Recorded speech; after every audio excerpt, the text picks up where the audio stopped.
सुखिया एक खूपच गरीब माणूस होता. त्याच्या कुटुंबामध्ये त्याचा 17 वर्षाचा मुलगा अभिमन्यू आणि आजारी बायको होती.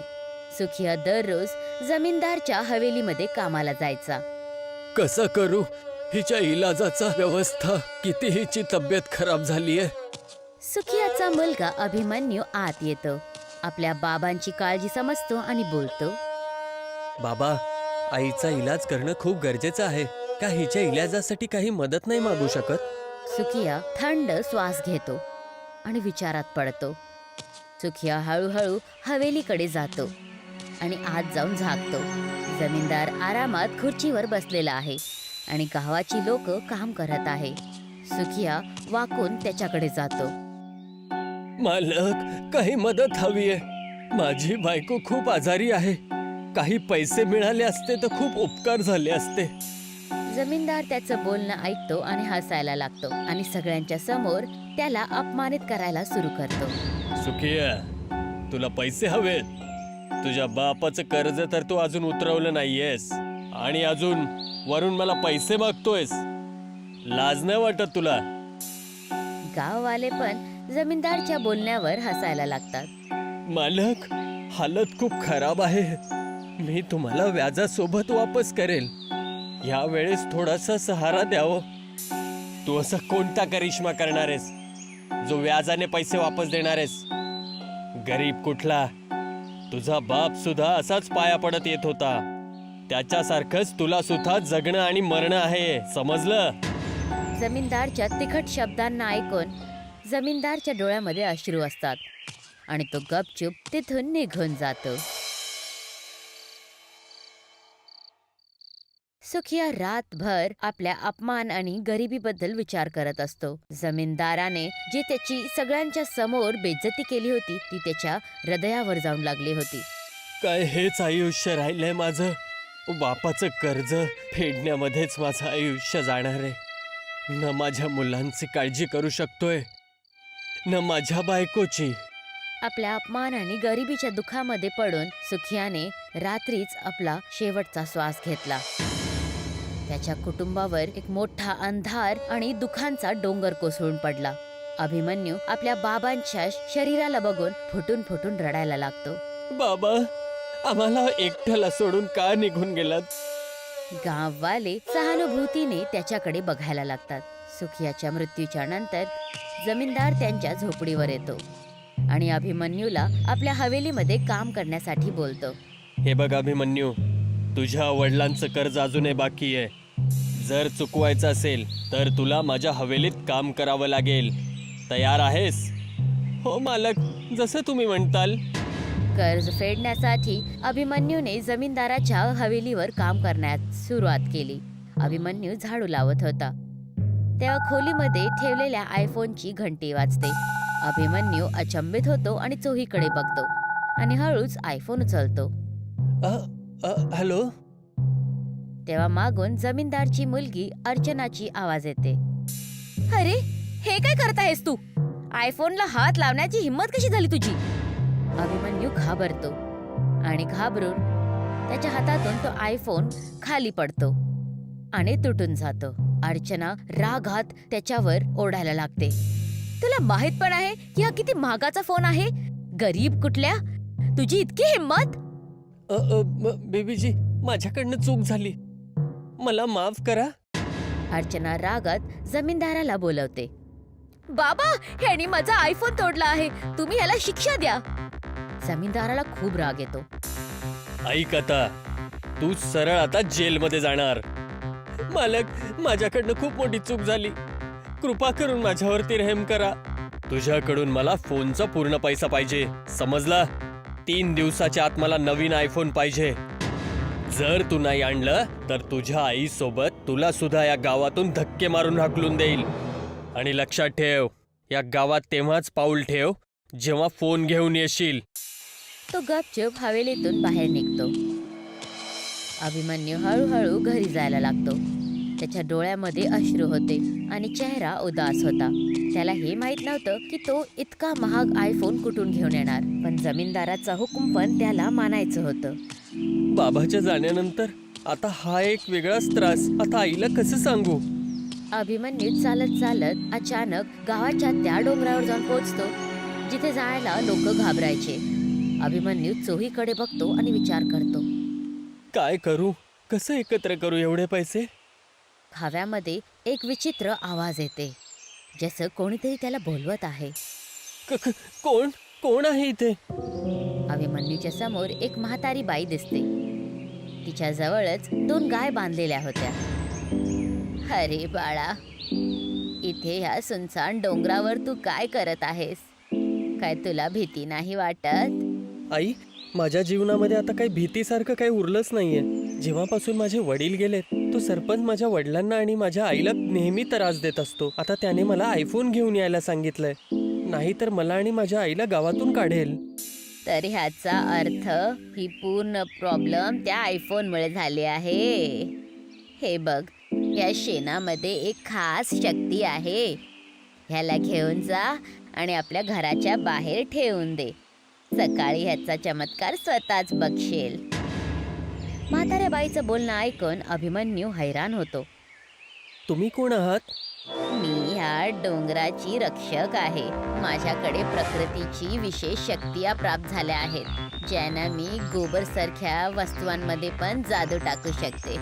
हे घे, हे तुझ्या कामाला येईल. ह्याला नेक कामासाठी वापर. अभिमन्यू शेणाचा वाळलेला कंडा घेऊन आपल्या घरी निघून जातो. अभिमन्यूने रात्री झोपण्याच्या आधी तो गोबरचा कंडा घराच्या बाहेर ठेवला. सकाळी अभिमन्यू दरवाजा उघडतो आणि बघतो की शेणाच्या जागेटी एक जादुई आयफोन ठेवलेला होता. तो अचंबित होऊन त्याला बघतो. हे काय आहे? हे तर शेण होतं. हा आयफोन कसा झाला? अरे, हा तर खरंच आयफोन झालाय. पण हा मायावी कसा असू शकतो? आयफोनची स्क्रीन आपोआप ऑन होते आणि एक विचित्र आवाज ऐकू येते. अभिमन्यू, हा आयफोन तुझ्या समस्यांचा समाधान आहे. ह्याने तू सगळं काही बघू शकतोस आणि जाणू शकतोस जे आतापर्यंत तुझ्याकडून लपवलेलं होतं. तुम्ही कोण आहात आणि हे हे कसं शक्य आहे? मला त्या म्हाताऱ्या बाईने तुझ्या मदतीसाठी पाठवलेलं आहे.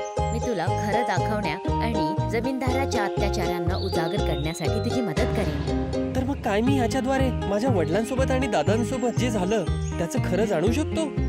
हो, पण तुला साहस ठेवावं लागेल. हा आयफोन तुला त्या प्रत्येक घटनांना दाखवेल जे जमीनदारांनी तुझ्या कुटुंबाबरोबर आणि गावाच्या लोकांबरोबर केलेलं आहे. आणि मग आयफोनवर एक व्हिडिओ प्ले होतो ज्यामध्ये त्याचे बाबा आणि त्याच्या आजोबांना जमीनदार धमकवत होता. जमीनदार साहेब, आम्ही तर तुमच्या सेवांमध्ये काही कमी नाही ठेवली, पण तुम्ही आम्हाला असं का सतवता? ही जमीन आता आमची आहे आणि तुला याच्यामध्ये काम करावं लागणार. फक्त मजदुरी करून काम करायचं. तुमच्या बापदादांनी आमची गुलामी केली होती, आता तुलाही करावी लागेल. हे जमीनदाराने काय केलं माझ्या परिवारासोबत आणि गाववाल्यांना सुद्धा असं सतवलं. तुला आता जमीनदाराची सच्चाई लोकांपर्यंत पोचवावी लागेल, जेणेकरून ते सगळे जागरूक होतील. अभिमन्यू आयफोन घेऊन गाववाल्यांच्या मधोमधी येतो. भावांनो आणि बहिणींनो, मी आज तुम्हा सगळ्यांना ते दाखवू इच्छितो जे आजपर्यंत आपल्यापासून लपलेलं होतं. या जमीनदाराने आपल्या पूर्वजांसोबत काय काय अत्याचार केलेत, कसे कसे अत्याचार केलेत. तो आयफोनने व्हिडिओ प्ले करतो ज्याच्यामध्ये जमीनदार गाववाल्यांचा हक मारताना दिसतो. हे काय आहे? आमच्या सोबत तो धोका होत आहे. आम्ही तर कायम आपल्या मेहनतीचा हक्क मागलेला होता आणि त्यांनी आमची जमीन आणि पिकं छिनून घेतली. हो, आता वेळ आली आहे की आपण या अन्यायाचा विरोध करायचा. आता आपला हा मायावी आयफोन आपल्याला सगळ्या समस्यांचं समाधान देईल आणि आपण याच्याद्वारे जमीनदाराची सत्यता सगळ्यांच्या समोर आणून दाखवू. गावची लोक रागात जमीनदाराच्या घरी पोचतात आणि अभिमन्यू आयफोन मध्ये त्याला आणखीन व्हिडिओज दाखवतो. हे काय करत आहात तुम्ही सगळे? या आयफोन मध्ये सगळं खोटं आहे माझ्याबद्दल. हे सगळं कट रचलाय. हा काही कट नाहीये, हे सगळं खरं आहे. तुमच्या कुकर्माचा पडदा आम्ही फाडलाय. हा आयफोन तुमच्या सगळ्या अत्याचारांचा पुरावा आहे. आता आम्ही सगळे मिळून तुमच्यावरती कायदेशीर कारवाई करणार. हो, आता आणि अन्याय आम्ही नाही सहणार. आम्हाला आमचा हक्क हवाय. गाववाले जमीनदाराला पोलीस स्टेशन घेऊन जातात. अभिमन्यू इन्स्पेक्टरला जमीनदारची सगळी काली करतूत दाखवतो. इन्स्पेक्टर जमीनदाराला लॉकअप मध्ये बंद करतो. अभिमन्यू जमीनदाराकडे बघतो आणि बोलतो, तुम्ही आमच्या परिवाराचा आणि गाववाल्यांचा हक्क मारलाय, पण या मायावी आयफोनने आम्हाला सगळं खरं दाखवलं आणि आजपासून आम्ही सगळे आजाद झालोय. हा जादुई आयफोन खरंच आमच्यासाठी वरदान बनून आलेला आहे. धन्यवाद अभिमन्यू. नाही, ही आमची एकता आणि न्यायाची ताकद आहे आणि आपल्याला आता या एकतेला आणि न्यायाला थांबवून ठेवावं लागेल. अभिमन्यू आणि गाववाले या जादुई शेणाच्या आयफोनच्या मुळे जमीनदाराच्या गुलामीकडून कायमसाठी मुक्त होतात.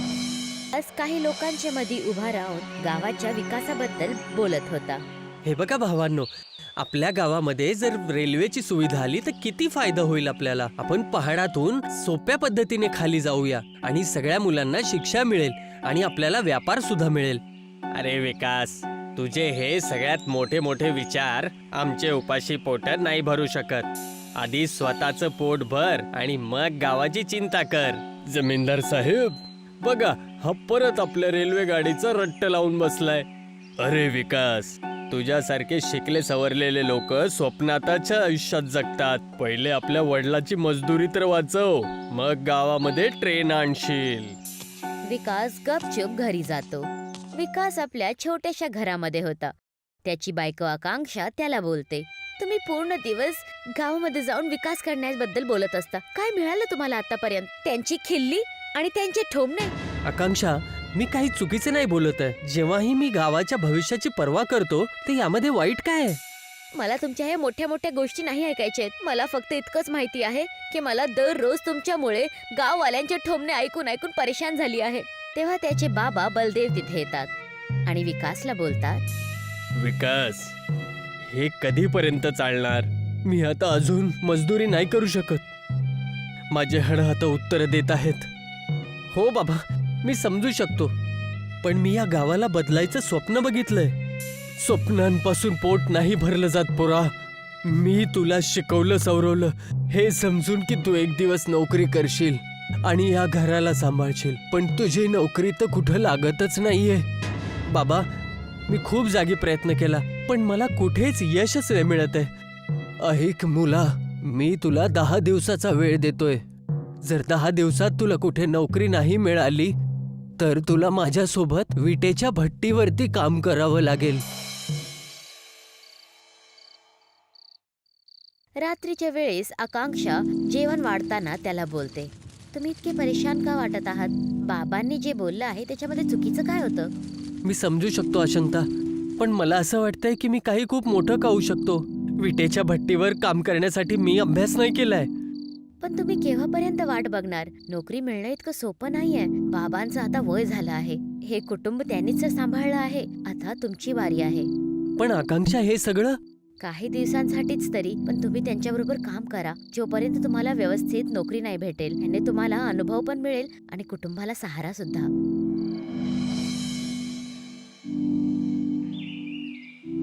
दुसऱ्या दिवस विकास आपल्या बाबा बलदेव बरोबर भट्ट्यावर पोचतो. जमीनदाराची बायको अर्चना मजदुरांना काही सांगत होती. जसंच ती विकासला बघते तिला हसू येतं. अरे, हा तर आपल्या गावातला विद्वान आहे. काय झालं विकास, तुला पण आता विटा बनवण्याचं काम भेटलं आहे का? सगळं काम सम्मानजनक असतं. अशा गोष्टी करणं तर तुला खूप आवडतं. पण जेव्हा मी तुला बोलले होते की आपल्या बाबांची येऊन मदत कर, तेव्हा तर तुला हे काम छोटं वाटायचं. विकास तिच्या बोलण्यावर अजिबात लक्ष देत नाही. काम करताना विकास 2 मजदूर भीमा आणि बलियाला हळूहळू एका दुसऱ्याशी बोलताना ऐकतो आणि तो त्यांच्या जवळ जातो आणि त्यांचं बोलणं ऐकण्याचा प्रयत्न करतो. मी तपासणी केलीये. भट्टापूरच्या गावाच्या घाटीच्या खाली खूप मोठ्या प्रमाणात खनिज दबलं गेलंय. जर आपण त्याला काढलं तर आपण खूप श्रीमंत बनू शकतो. हो हो, पण आपल्याला हे काम खूप लपून करावं लागेल. लोकांना कुठलाच शंका नाही आला पाहिजे. विकास हे सगळं ऐकतो आणि अचंबित होतो. तो सरळ अर्चनाकडे पोचतो. अर्चनाजी, मला तुमच्यासोबत एक महत्वाचं बोलायचंय. काय झालं विकास? काय विटा उचलता उचलता तुला नवीन योजना तर नाही सुचली? हा चेष्टेची वेळ नाहीये. माझ्या भटीवर काम करणाऱ्या 2 व्यक्तींचं गोष्ट ऐकलीये. ते घाटीच्या खाली लपलेल्या खनिजाला घेऊन काहीतरी कट रचतायत. काय बोलत आहेस तू? त्यांचे नाव भीमा आणि बलिया आहे. ते ह्या गावाचे नाहीयेत. तू इतक्या विश्वासाने कसं बोलू शकतोस? मी त्यांचं सर्व काही बोलणं ऐकलेलं आहे. हे बघ विकास, तुझ्या बोलण्यावर विश्वास पण ठेवेल तर आपण काय करू शकतो? जर काय घाटीच्या खाली खनिज दाबलेलं आहे तर ते आपल्या काहीच कामाचं नाही. ह्या गावामध्ये यातायातचं काहीच साधन नाही आहे. आम्ही खनिजला काढून पण बाहेर घेऊन नाही जाऊ शकत. विकास गप्प राहतो. तो विचारात पडतो आणि तिथून निघून जातो. पण विकासाला हे माहित नव्हतं की भीमा आणि बलिया झाडांमध्ये लपून त्याची आणि अर्चनाचं बोलणं ऐकत होतं. विकासने आपलं भांडं फोडलंय. जर त्याने गाववाल्यांना ही गोष्ट सांगितली तर आपला प्लान पूर्ण चौपट होणार. आपल्याला त्याला थांबवावं लागेल. याच्या आधी की त्याने पहिले कोणाला आधी सांगावं, आपल्याला जमीनदारची पत्नी अर्चनाला उचलून घ्यावं लागेल. हो, आणि त्याच्यासोबत त्याची बायको आकांक्षाला सुद्धा. याच्यामुळे तो आपली गोष्ट ऐकण्यासाठी मजबूरच राहील. विकास झोपून उठतो आणि आपल्या बायको आकांक्षाला बघतो की ती घरी नाहीये. तिला चोहीकडे शोधल्यानंतर त्याला एक कागद मिळतो ज्याच्यावर लिहिलेलं होतं, आम्ही तुझ्या पत्नीला उचलून घाटीमध्ये घेऊन आलोय. जर तू ती खनिजवाली गोष्ट कोणा दुसऱ्याला सांगितलीस तर हे तुझ्यासाठी चांगलं नाही असणार. विकास चिठ्ठी वाचतो आणि घाबरतो. तेव्हा तिथे जमीनदार येतो. त्याच्या हातामध्ये पण एक तशी चिठ्ठी होती.